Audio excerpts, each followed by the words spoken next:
अस्सलाम वालेकुम।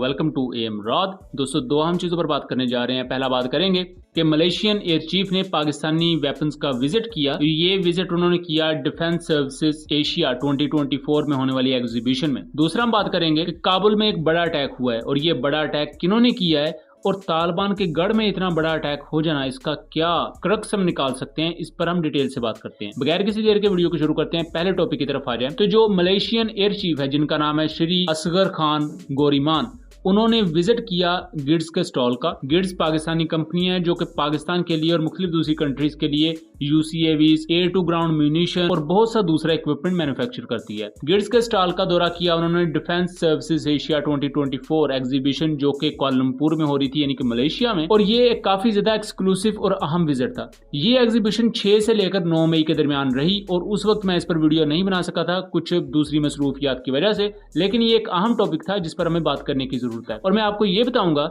कि मलेशिया क्यों बड़े कंट्रीज को छोड़ के तुर्की, पाकिस्तान, इन जैसी जो छोटे कंट्रीज है उनकी तरफ मुड़ है। अगर आप मलेशियन एयरफोर्स को देखें या इवन मलेशियन आर्मी को देखें, उनके पास जो इक्विपमेंट है वो कुछ रशिया का है, कुछ अमेरिका का है। उनकी सिर्फ आप एयरफोर्स को देखें, उनके पास ऑलमोस्ट सेम ही तादाद में Su-30 एयरक्राफ्ट हैं और ऑलमोस्ट सेम ही तादाद में कुछ 19-20 के फर्क के साथ अमेरिकन FA-18 तैयारे मौजूद है, यानी कि बराबर तादाद में रूसी जहाज और बराबर तादाद में अमेरिकन एयरक्राफ्ट। अगर वो अमेरिका के साथ बहुत ज्यादा बनाते हैं, रूस उनके पुर्जे रोकता है। अगर रूस के साथ बहुत अच्छी बनाते हैं तो अमेरिका पुर्जे रोकता है। तो उन्होंने ड्रोन्स को फिर अमेरिकन नहीं खरीदे कि उनके पास अमेरिकन MQ-9 आ जाए और ये वो, लेकिन वो गए टर्किश अनका ड्रोन की तरफ। 2023 में उन्होंने 3 अनका मेल UCAV खरीदने का कॉन्ट्रैक्ट साइन किया और बहुत जल्द कहा जा रहा है कि अनका ड्रोन उन्हें मिल जाएगा। अनका ड्रोन को आप कंपेयर कर सकते हैं पाकिस्तानी शाहपुर 2 के ब्लॉक 2 UCAV के साथ, क्योंकि दोनों की जो पेलोड कैपेसिटी है वो ऑलमोस्ट सेम है, 350 से 400 किलोमीटर के दरमियान, रेंज ऑलमोस्ट सेम है।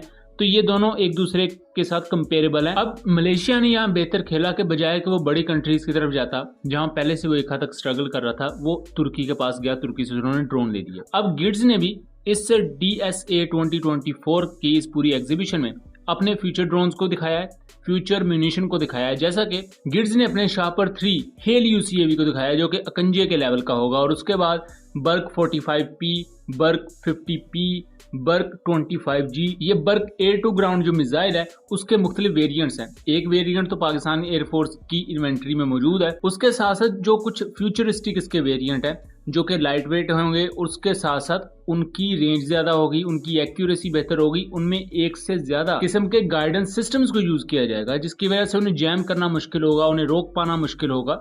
तो ये फ्यूचर वेपन्स भी गिड्स ने वहां दिखाए हैं। मलेशियन एयर चीफ का वहां होना ये काफी ज्यादा अहम विजिट था। उन्होंने काफी ज्यादा दिलचस्पी का इजहार किया मुख्तलिफ जो प्रोजेक्ट्स थे, और उसके अलावा गिड्स की तरफ जो रिप्रेजेंटेटिव थे उन्होंने पूरे जो प्रोजेक्ट्स थे उन पर ब्रीफिंग भी दी। सिर्फ ये 2 वेपन्स नहीं है जो मैंने आपको बताया, उसके अलावा बख्तर शिकन भी था, उसके अलावा बहुत से दूसरे वेपन्स भी थे। मलेशिया और पाकिस्तान के डिफेंस कोऑपरेशन को अगर देखा जाए तो बहुत ज्यादा अच्छा नहीं है, लेकिन बहुत ज्यादा बुरा, या आप ये कहने के बिल्कुल भी ऐसा नहीं है कि ताल्लुकात बिल्कुल नहीं है। पाकिस्तान के जो Anza surface to air missile system है वो मलेशियन मिलिट्री यूज करती है, एंड फ्यूचर में यहाँ हम इस चीज को देखते हुए अंदाजा लगा सकते हैं कि शायद पाकिस्तानी UCAVs या कुछ पाकिस्तानी सिस्टम्स हमें मलेशिया में इन सर्विस नजर आए, क्योंकि जिस तरह मलेशियन एयर चीफ ने एक्सक्लूसिवली पाकिस्तानी वेपन्स को देखा, उनमें दिलचस्पी का इजहार किया, और अभी तक मलेशियन एयर फोर्स जिस किस्म के हालात से गुजर रही है, तो अब वो कोशिश कर रहे हैं कि रशिया और अमेरिका से निकल के जो मुख्तलिफ दूसरी कंट्रीज हैं उनको ट्राई किया जाए। बहरहाल हम दूसरे टॉपिक की तरफ आ जाते हैं। दूसरा टॉपिक दोस्तों ये है कि 13 मई को अफगानिस्तान के दारुल हुकूमत काबुल में एक बड़ा अटैक हुआ है। ये बड़ा अटैक कहा जा रहा है कि पंशीर में मौजूद एंटी तालिबान फोर्सेस ने किया है, जो कि अपने आप को NRF यानी कि नेशनल रेजिस्टेंस फ्रंट कहती हैं। ये नेशनल फोर्सेस अहमद शाह मसूद को अपना बड़ा लीडर मानती हैं, जो कि अफगानिस्तान के बहुत बड़े गोरीला वॉरियर समझे जाते थे, लेकिन अपने नजरियाती इख्तलाफात की वजह से वो अफगान तालिबान से अलहदा हो गए। और जब अगस्त 2021 में तालिबान ने टेक ओवर किया अफगानिस्तान पर, तो पंशीर ने हथियार नहीं डाले थे और आज तक वो पंशीर की इंसर्जेंसी चलती आ रही है। लेकिन इससे पहले जो हमले होते थे तालिबान पर वो होते थे पंशीर के एरियाज के आसपास। पंशीर के पूरे सूबा में अटैक हो गया, लेकिन ये अटैक हुआ काबुल के अंदर आके। वो पंशीर से निकलकर काबुल आए हैं, काबुल में आकर उन्होंने बहुत बड़ा अटैक किया और इसमें एटलीस्ट 3 तालिबान फाइटर अपनी जान गंवा बैठे और मल्टीपल तालिबान के फाइटर जख्मी हुए हैं। ये काफी बड़ा थ्रेट है। हमें यही देखने को मिलता है कि तालिबान की वहां गवर्नमेंट है, बट रियलिटी ये है कि अफगानिस्तान के अंदर बहुत से धड़े इस वक्त भी मौजूद हैं जो कि बाकायदा इन फाइटिंग की सूरत हाल बनाए हुए खड़े हैं। हमें एक तरफ दाइश नजर आती है, दूसरी तरफ पंशीर की एंटी तालिबान फोर्सेस नजर आती हैं।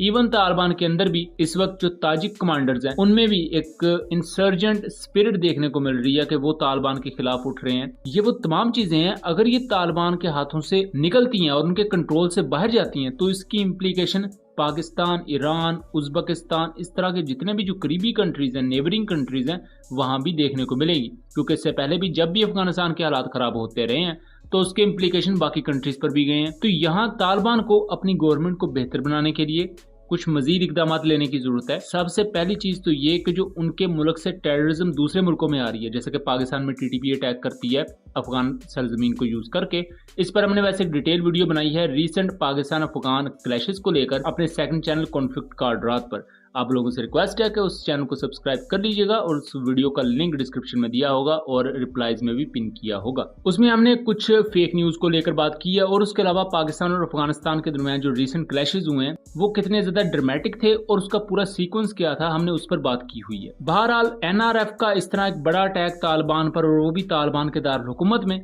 ये कोई अच्छा शगुन नहीं है ओवरऑल तालिबान के उस पूरे पोस्चर को लेकर। सो उम्मीद करता हूँ चीजें क्लियर रही होंगी। वीडियो पसंद आई हो तो इसे ज्यादा से ज्यादा शेयर कीजिएगा एंड चैनल को सब्सक्राइब कीजिएगा। मिलेंगे अगली वीडियो में, तब तक के लिए अल्लाह हाफिज।